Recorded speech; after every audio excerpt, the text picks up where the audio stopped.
jinsi ambavyo wameendelea kutekeleza agizo hili. Nadhani tunakumbuka, kama tunakumbuka vizuri, kila mwaka huwa wanafanya mafunzo haya.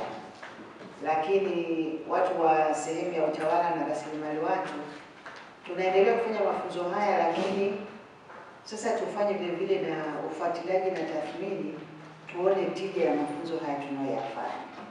Maana swala sio kufanya mafunzo tu. Swala ni kwamba baada ya mafunzo basi tupate matokeo.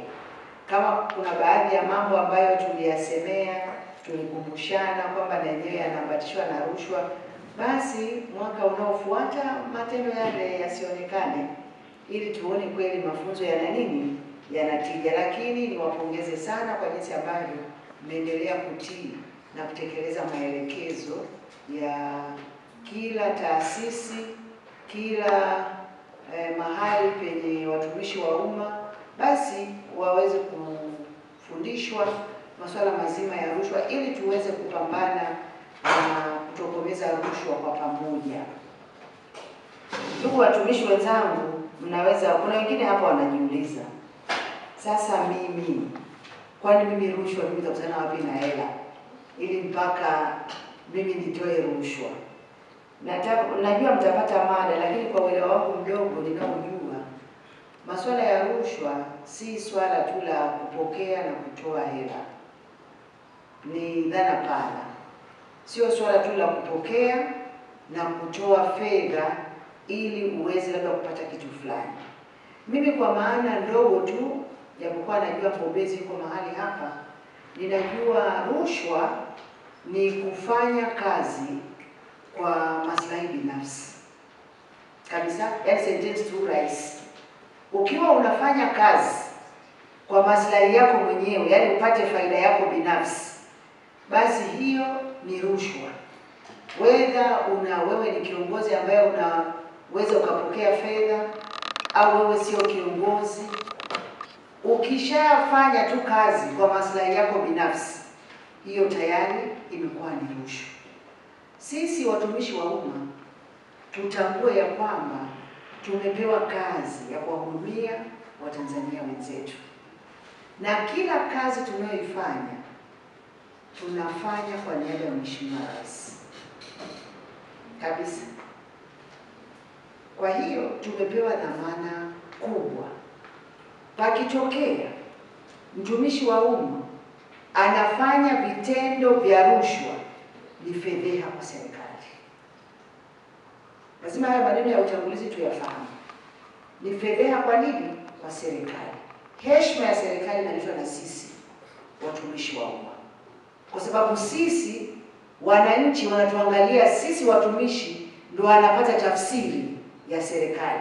Pamoja na kwamba hata wananchi wenyewe ni sehemu ya serikali, lakini huwa wanatuangalia sisi tunapotenda kazi, sisi tunapo behave, sisi tunapojiconduct, ndio wanasema unaona serikali hii yani imejishinda. Serikali hii haijitambui. Serikali ni kitu ambacho yani huwezi kukwenda kusema hiki ndio serikali. Serikali ni sisi. Kwa hiyo wewe ndiye kielelezo cha serikali. Hata pale nyumbani kwako, inawezekana ukasema upo kazini, uko nyumbani kwako, unafanya mambo ambayo hayana maadili, unasema unaona serikali. Unaona serikali. Hawa ndio watu wa serikali. Yani hanalewa. Yani hajitambui. Unaona leo ameleta mwanamke huyu ametoa. Unaona serikali. Ameleta mwanamume huyu ameondosha.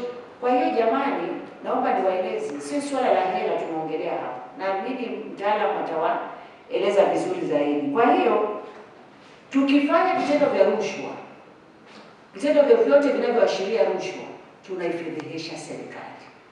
Na vitendo ambavyo vinaashiria rushwa ni vitendo vyote ambavyo viko kinyume na maadili na haki za binadamu. Vitendo ambavyo viko kinyume na maadili yetu na haki za binadamu, hivyo mara nyingi sana vinalandana na nini? Na rushwa. Kwa mfano, sisi serikali imetuajiri, imetupa nafasi, maana tutambue kuna wengi ambao wamesoma kama sisi. Kuna wengi ambao wana taaluma tena kubwa kuzidi hata ya kwetu, lakini hawajabahatika. Lakini wewe kwa neema ya Mungu umebahatika. Na dhumuni la serikali kukupa hii nafasi ni ili utumikie wananchi. Actually hiyo ndio main objective. Hilo ndio lengo kuu, kuwatumikia wananchi. Labda dereva utajiuliza, sasa mimi natumikiaje mwananchi? Mimi kazi yangu ni kuendesha yule bosi wangu. Yule bosi wako amepewa majukumu ya kutumikia wananchi. Unapomwendesha kwa usalama, kwa uadilifu, yule bosi wako anaweza kufikia yale malengo ya kumtumikia mwananchi. Sasa nianze mifano tu midogo. Hapa kazini tumepewa kanuni na taratibu za jinsi ya kufanya kazi. Kanuni ya kwanza ni swala la kwamba kwanza lazima tuwahi kazini kwa wakati. Lakini la pili, kwa kweli tuje kazini, tusiwe na utoro. Kwa sababu kuajiriwa kwetu tunalipwa mishahara na stahili zingine ambazo tunapaswa kulipwa. Na umepewa job description kwamba utafanya hiki, utafanya hiki, utafanya hiki. Unakuta kwanza labda mtu anachelewa kazini. Alipaswa afanye kazi kwa muda wa masaa 9, masaa 10. Wewe unafanya kazi kwa masaa 6, kwa masaa 5. Hiyo ni rushwa. Unakwenda kupokea mshahara ambayo hujazalisha yale matarajio ambayo yalitarajiwa na serikali. Unatakiwa uje kazini, hujaja kazini, wewe ni mtoro. Hujaja kazini, wiki nzima huonekani, au siku 3, au katika wiki, mwingine tumejiwekea katika wiki lazima siku 2 nipumzike. Kwa hiyo unapumzika zile siku 2, lakini mwisho wa mwezi unapata full package. Kama kuna stahili zozote unapata full package. Watumishi wenzangu, hiyo ni rushwa. Unakuwa umepokea stahili ambayo kwa hali ya kawaida ni maslahi binafsi, hujazalisha kile ambacho kilitarajiwa. Na hii ina madhara makubwa sana kwa wananchi. Nimesikia mkuki pale anasema mimi ni afisa kilimo.